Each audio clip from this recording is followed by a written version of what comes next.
Hello guys, back to my channel. Chiranjit পুজো হলো সেখানে বসে তোমরা স্বাগত জানাতে আবার একটা রেসিপি নিয়ে চলে আজকে বানাবে কাতলা মাছের ঝাল। তো চলো তুমি দেখো। হয়ে গেছিলো, কড়াইটা বসিয়ে দিয়েছি।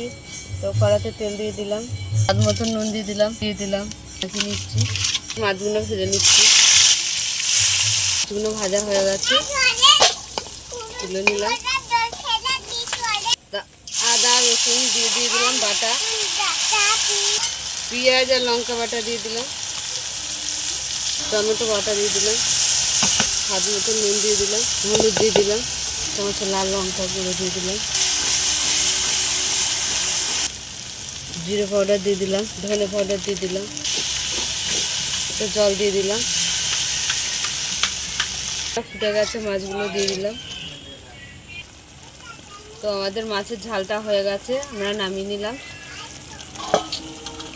আমাদের কাতলা মাছের ঝাল হয়ে গেছে। তা তোমাদের কেমন লাগলো বলো, ভালো লাগলে লাইক করে দেবেন, শেয়ার করে দেবেন, কমেন্ট করে দেবেন, সাবস্ক্রাইব করে আমাদের পাশে থাকুন। আর ভিডিওটা অবশ্যই আপনারা দেখবেন। আজকে টাটা।